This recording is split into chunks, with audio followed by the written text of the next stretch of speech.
What is up, everybody? This is CNA Weekend Update. I'm Josh Harris. This is Ken Carden. Justin cannot be with us tonight because he is celebrating a holiday with his girlfriend. So he's here in spirit, and I'm sure he's enjoying himself. We miss you the best, but we miss you, buddy. Always. Right. What we're going to start off with tonight is the biggest thing in town this week is Black Adam. And we literally left the movie theater and came here to talk about this movie. Yeah, so we weren't going to do a show, but we got out early enough that we could. So it works, yeah. So everything, like you said, fresh in our minds. Ken, you want to start us off on this one? Well, I mean, I already kind of told you there was a lot of really cool shit in this movie. Really cool shit. Now, there's a lot of really dumb shit in this movie too. So you know what I mean? There were some of the best action scenes. I mean, some of the best top-notch superhero action that you've ever seen. But it also falls under the tropes of these silly, oh gosh, there were some really dumb things in it. But overall, I did enjoy it. Yeah. So you take it from there. I guess I would say, I was going in with an incredibly low bar, and maybe that's why I enjoyed it as much as I did. But it's up there probably in one of my favorite DC movies, honestly. Wow. Stylistically, I think it fits with the rest of the universe. It does that. What it made me really think of is that fight between Superman and Zod, where they're just flying all over the city. All those aerial battles were like that, whether it was between Hawkman and Black Adam or Black Adam and Sabbac. Like, they seemed like they fit in this DC universe. I was happy to see so much Hawkman action. And you get plenty. Oh, yeah. Plenty here. Yeah, that is a character that has had so many weird origin stories, and we don't get an origin story, but we get a different take on it in this. Yeah, he's like Tony Stark. I mean, he's like tech guy, and it's like, who is this Hawkman? Yeah, they called him Carter, so we know he's he is Carter Hall. Yeah, we know Hall. That he is the Hawkman, but his entire suit, it's mechanical. It's it's robotic. That's what he does. He's got a Hawkmobile, a spaceship. It's like it's like the Blackbird from the X-Men. Which, here's what I want to ask, because Carter Hall in this one is incredibly wealthy and has like a manor. Right. And the Hawk, they call it a cruiser, but it literally, the backyard like shifts and opens up and it comes out. Why the hell can't they just park these in like a hangar in their property? Like, why they got to do all this stuff? Everybody knows Carter Hall is Hawkman. He's not trying to hide anything. Well, totally an X-Men moment. Yeah. Too, when the hedge maze parted. Yeah. And I mean, it looked like the Blackbird. That's the thing. Yeah. Also, what I'll say is it was just kind of a one-off line.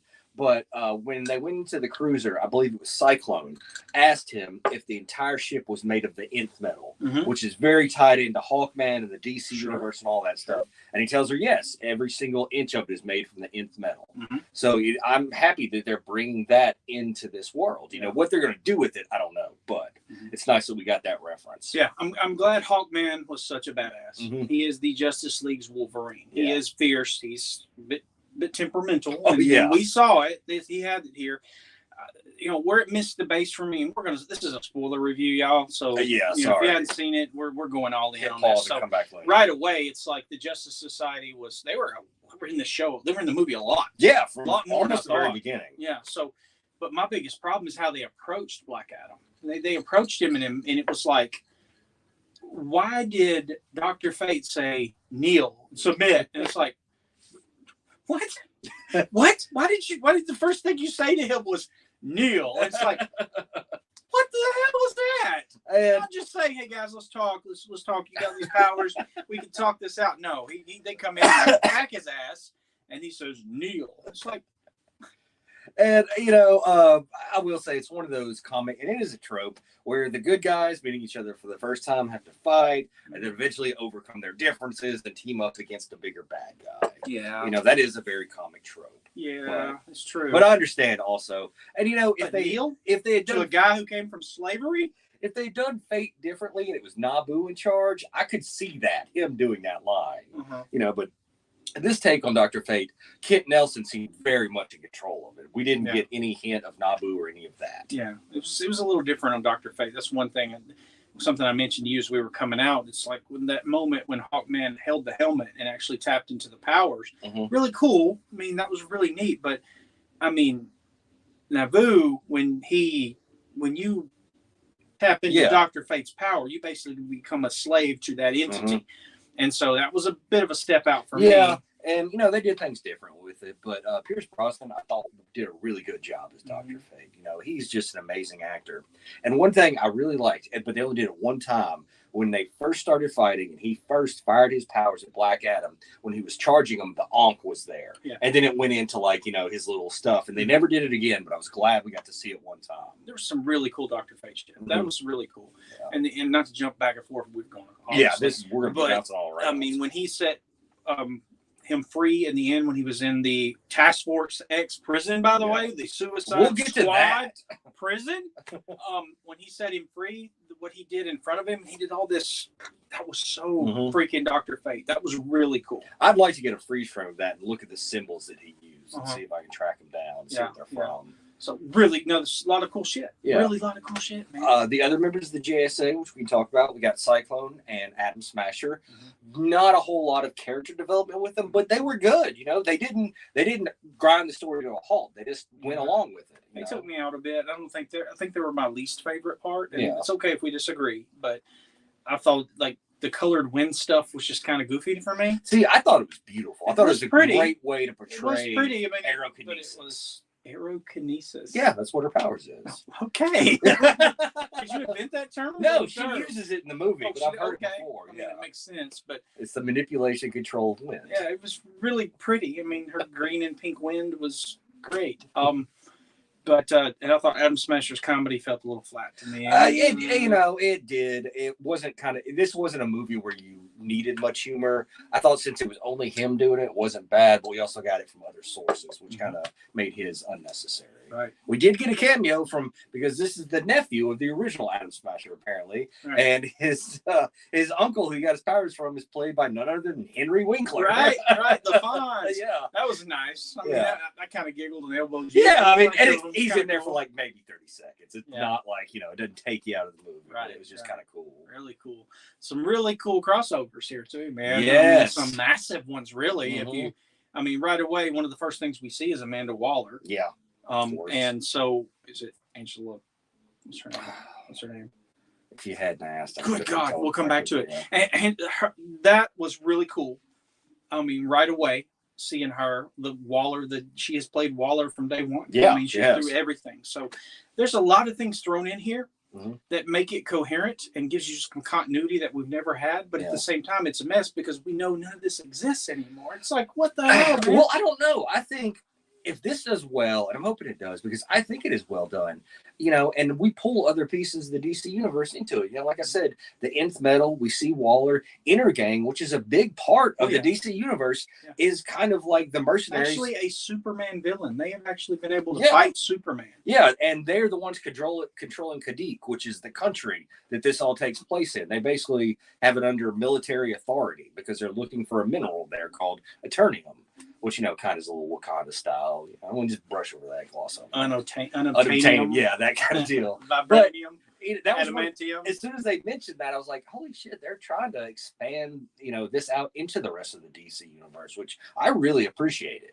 So I'm hoping maybe this does stay canon with it. Yeah. I mean, there's some really deep cuts there. I mean, there was a Peacemaker crossover. Yes, tell them about that one. That was like, good. Holy crap, that's Harcourt from Peacemaker. Yeah. That's a big deal too, man. I mean, that ties that in too. But of course, I don't know. Any other thoughts you want to get to the Stinger? I mean, no, not yet. I think we can talk a little bit more. I think Black Adam. My concern. I was worried it was going to be The Rock playing The Rock as Black Adam, and there were a couple moments where that was, but he had a pretty decent emotional journey and character development with how he came into the powers and everything like that. It was deeper than I expected. Honestly, this is a very different Black Adam. From the comics. I mean, this guy's half he's half good guy now. Yeah, it's interesting. This is an interesting take. So I am happy to see Rock wet his feet in the superhero world, and is somebody that he cares about. And I mean, he's responsible for this movie. Yeah, I mean, it would never have been made without him and his power in Hollywood. Not in the least. I think a lot of these cameos were his fault too. He's like, yo, let's bring in Harcourt. I bet I could just see it. Yeah, I mean, Of course, I'm sure he watched Peacemaker. You know, he knows John Cena. They work together. Right. They've wrestled. Yeah. They've been more intimate than some people. But yeah, I thought, you know, it was just, like you said, there were some really bad moments, but I thought the good of them actually overcame it. And I just enjoyed it. It, you know, like I said, I think it's now up there with one of my favorite DC movies. You know, I feel like it could have been trimmed a little bit more in editing, but I think most superhero movies these days could do that a little bit better. I think it'll please the masses. I mean, most people will enjoy this movie. Yeah. Just because you just got to turn your brain off a little bit. Well, you have to do that for almost every movie, really. Yeah, I guess. Yeah. I guess. But yeah, let's get to the stinger. Okay, which I was really, the stinger was disappointing to me because it'd been ruined for me already. I mean, guys on the internet, y'all, God, and I know they say that Rock ruined this already in an interview or something. That's what somebody said, but I didn't see that damn interview. But I did see the asshole on the DC multiverse group that I'm in that couldn't help himself. You know, took a shot, and then just like posted. What the hell? The impulsive. Why do you got to be so impulsive? No, like, where it's like, I'm excited. I see Superman. I'm going to talk about it right now. The movie came out yesterday. It's like, God damn it, y'all. But so it would have been a little. If I would have went into that blind and not known that Henry Cavill would was have in had there, a major impact. I would have gotten moist over that, man. I don't know how to say it, but it was ruined for me, so it felt flat. Yeah, and I mean, it was a great moment. You know, it was. Waller basically called in a favor to have him come talk to Black Adam, and I thought that. I mean, she probably blackmailed him. Yeah, probably. I don't know how. Knowing her, she manipulated him there. Yeah, but I thought it was, you know, his point of reference that he hasn't seen anyone be as nervous about someone in a while. You know, implying himself. Everyone was that scared of him in the beginning as well. And it's cool that I like. This is the approach that one superpower being should approach another superpower being with. It's like, hey, let's talk. Yeah. Let's talk, which is what Hogman should have done. Hogman was not the guy that's going to go in talking, though. Let's be real honest. Yo, man, you're really powerful. Can we be cool? No, he just comes in and it's like, hits him with a mace. Which the mace did not disappoint. No, God, it was so good. I was glad. You know, the whole like transitioning weapons thing was neat. Right. I just love the spinning. Oh yeah, it was so cool. It was just check it out. Hawkman's character was done very well. Aldous Hodges hit out of the park as Hawkman. Yeah, and I hope they keep him around. I like that guy. Yeah, I mean, he's really good. Yeah. You know, first time I ever saw him was Leverage, and I haven't been disappointed in anything he's ever done since then. So, very handsome feller. Oh yeah, he's a good looking man for sure. That's coming from Ken, who's super straight. But super straight. What do you do? I don't know. There's a thing that people anyway. I did not know that was a thing. It's a thing because I'm not, so I don't know. I'm kind of drunk, so it doesn't matter. Yeah, I'm probably making that up.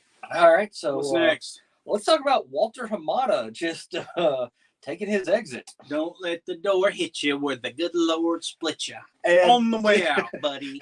It really feels like almost he had a vendetta against DC because he came in, caused nothing but chaos, canceled tons of stuff, and then is like, deuces, I'm out. Yeah. Didn't start anything, just, you know, fucked with some shit. All he did was throw wrenches in the gears. Yeah. That's all he ever seemed to do. And he was the problem. They feel like he was the problem. And a lot of people pointed to him as the problem. So, I mean, maybe they forced him out, but it's just very strange to me that he came in and left so quickly.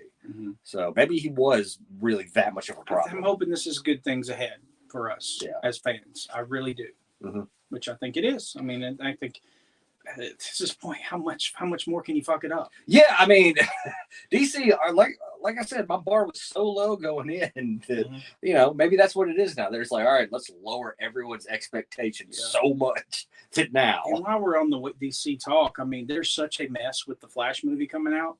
Did you see the reports this week? They're talking about how they were actually, either they are or they're considering, because it's all rumor right now, actually reshooting all of Ezra Miller's parts. Oh my God! With a new actor. Cost alone that is a yeoman's task. I mean, good luck with that, but they want to salvage this movie. Yeah. And Ezra Miller has. I mean, he's never coming back. He's more than problematic. Yeah, Dude is crazy. No, we're getting into like felony area at this point. He's clearly going to be charged with a felony. They're as soon as they got to find him first because he's on the freaking lam. I mean, this dude's story needs a movie of its own. Gosh. Yeah, I don't know, but if they do refilm it, that's just insane. I mean, just the Undertaker, because it's not like a side character; it's the main character of your movie. You know what happens when you do something like this? No, you get the Justice League Henry Cavill mustache edit. Yeah, which is legendarily so bad. So that's wild because I mean, The Flash is tested well in theaters and their test audiences. It's apparently a very good movie. Yeah, they've just got a crazy person as the star. I think they should just have the movie and then film a stinger where he messes with the timeline and becomes a new Flash, and everybody just accepts it and goes on.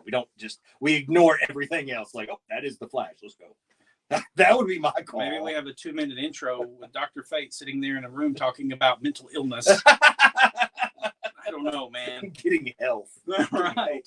I don't know. That would be really interesting. I kind of feel bad for them. I mean, I want to see this movie. Yeah, I do.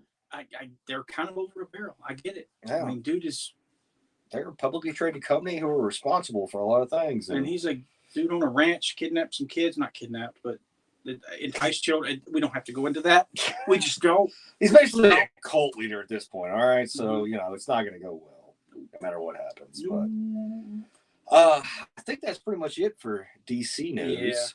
Yeah. We can get into Marvel a little bit. We've got a couple of things. One that I'm very happy about, but that everyone I know hates with a passion, is that Agents of S.H.I.E.L.D. is coming back to the Marvel continuity. See, my biggest problem with this is the fact that I have to eat crow now and admit that it's canon.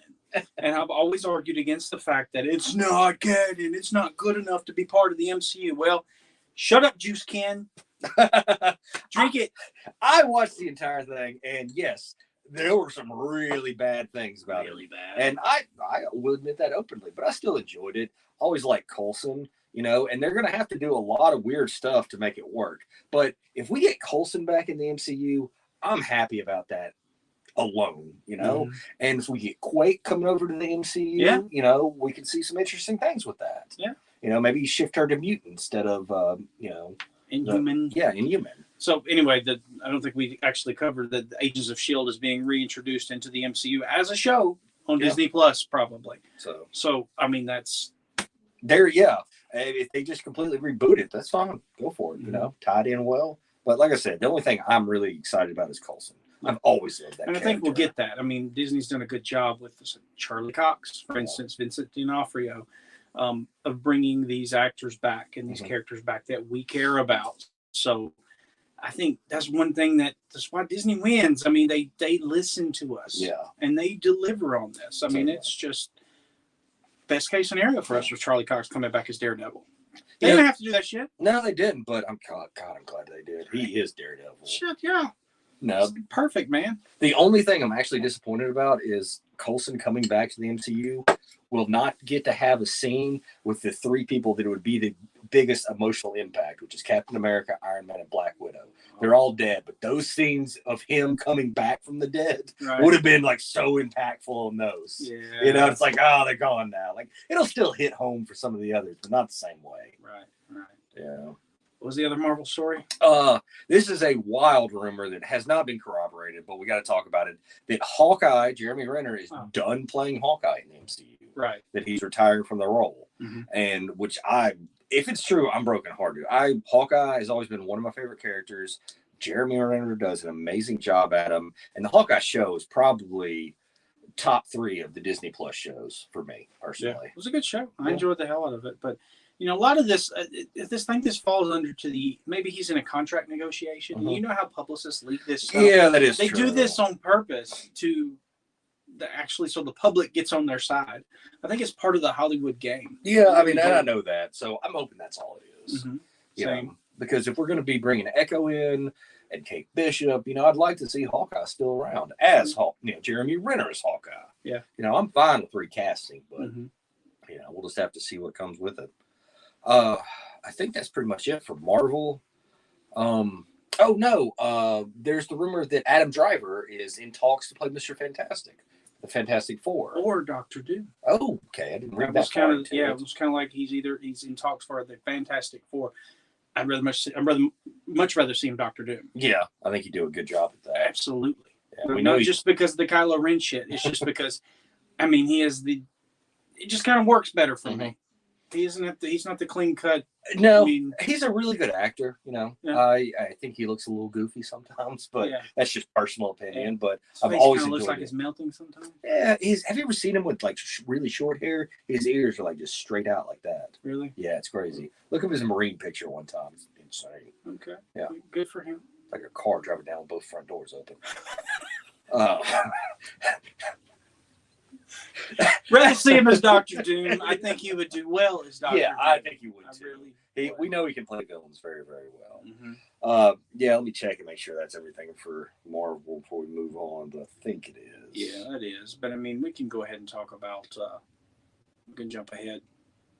We'll talk about Andor. Let's talk about Andor. Let's talk about Andor. Let's talk about Star Wars. Yeah. I don't think Andor's for everyone. I think people expect too much. They're expecting certain things. Mm-hmm. But Andor, I think, is a quality show. Oh, yeah. If you were to show me this show with it not being attached to the Star Wars universe, I would adore it the same way. Mm-hmm. Because it's just so well written. The acting is stellar. And it has done a masterful job of angsting me up against the Empire. Oh, God, yes.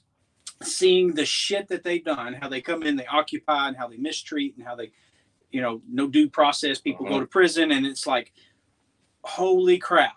Well done, Disney, with Andor, with creating the Empire as the bad guy. Yeah. What are your thoughts? I mean, I'm the same way. I think it's an amazingly well done story, tells a great plot, and I think the idea of how they foment the rebellion is very interesting to me because, and I can't remember the character's name, but Skarsgård's character, the older one, who's kind of the like real spy, actively saying, I want them to crush their fist tighter because that's the only way people are going to start standing up. He's willing to sacrifice people in order for this to start happening. Yeah. And he understands that, that might have to happen. And it might make him a villain in some sense, but it's still, that's the only way it's going to work. Right. Because Mon Mothma's way of like moving slowly and gaining money and, trying to get people in the right places. Senator. She's got to be very careful. Yeah. And I think it's great, and I will say, I'm going to take it back. I said one of the reasons I couldn't really get an Andor in the beginning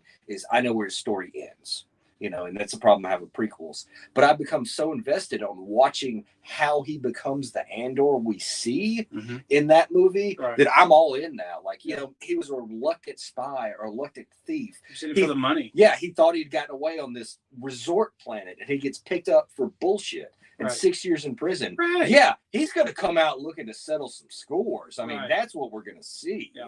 And that's what's drawn me in so much is watching his character change greatly. That's right. And it's just watching this rebellion, did the embers start to spark into flames has been so interesting to watch. Yep. I've enjoyed the hell out of the show. I just, a lot of people are shitting on it because they don't get it.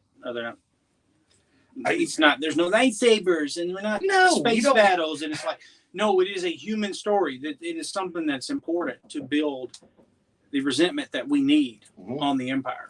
And this is what the little people here. This is what I was excited about when Disney Plus started doing Star Wars shows, is we would get stories that were away from the Skywalkers and, the Jedi and all that. We would see different parts of the Star Wars universe. And, even though The Mandalorian, still has, the Boba Fett connections and stuff like that, it's still telling its own story a little bit. That's what I'm excited for. I want people to tell stories about characters we've never heard of who just exist in this world. We don't need to have a Jedi pop in for fan service or something. Just, be nice, but we don't have to have it. Tell a good story. I love the Ahsoka episode of Mandalorian, but if she hadn't been in the series, I wouldn't have a problem with that. Right. That's fair. That's what I want, is them to go off and do their own things.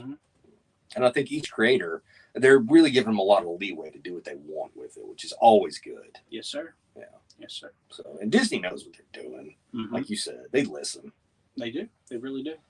I just hope they do something about Taika Waititi. Yeah, he's left a bad taste in our mouth, and I'm hoping he pulls it back out with Star Wars. You know he's capable because he's done some cool stuff, man. Yes. Jojo Rabbit comes to mind. That was a phenomenal one of the best movies I've ever seen. God, so freaking striking. If y'all hadn't seen that, go watch it. Jojo Rabbit, go watch it.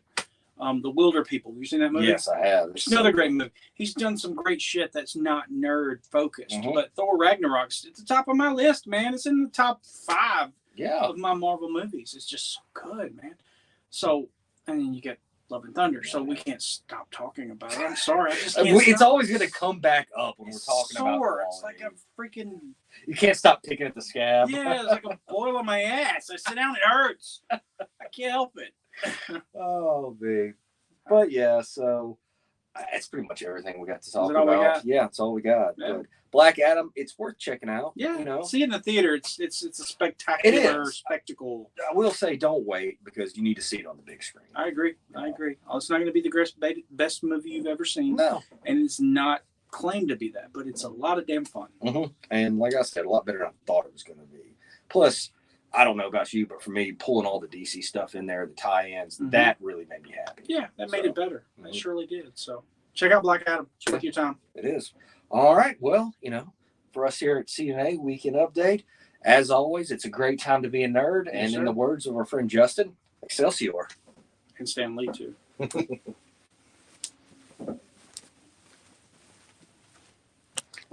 Crap, I'm going to have to take the stand.